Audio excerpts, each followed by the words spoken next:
had a bad dream last night. My children, my two boys, it's a norm for them to have their bath and then go to school every morning. The dream I had was there was no more water. What did they do wrong to deserve this? He actually called and said, there is no more water because God is angry with us because I did not go to Sunday school. Here am I advocating and pretending to be a truth teller. I can't even being honest to my own children and telling them that it's the impact of climate change because someone is not serving justice.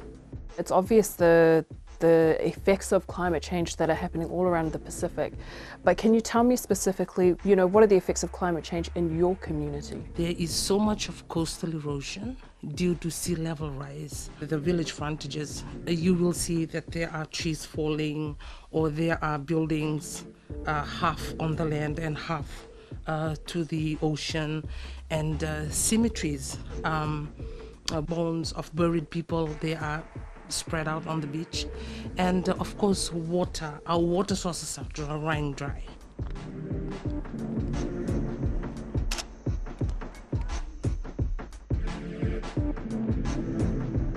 This is history, bringing my story to world leaders so that I plead to them to feel for the feeling that we have back home. This trip is not only dedicated to me or the people that have gone before me, mostly it is for the people who are coming after me. I am here to fight climate justice. In speaking with all those politicians, what is the message that you're wanting to bring to them? We look up to Australia as the mother of the Pacific nations. So whatever challenges, whatever problems that we go through back home, we will always come back to Australia. We will always come back to our mom. Okay, this is what we are going through back at home. Could you direct funding of climate finance to our communities?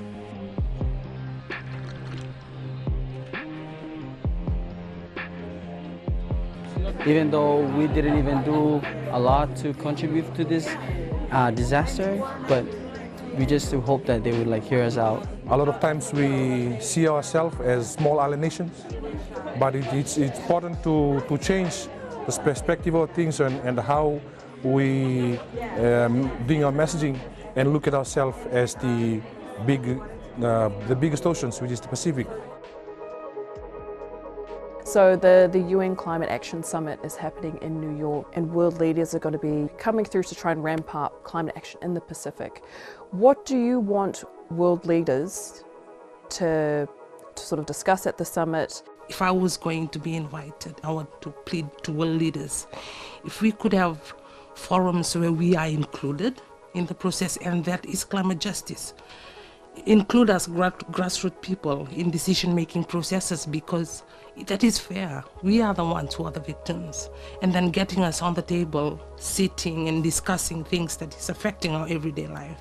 We feel and we know that Australia need to do a lot more than what's happening now. They've made a lot of commitment in the past to a lot of policy, but it's about time they also put resources into it.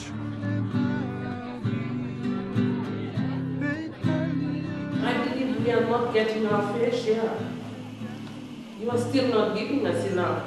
Protecting the blue Pacific continent and its people can be a solution to the climate and nature crisis.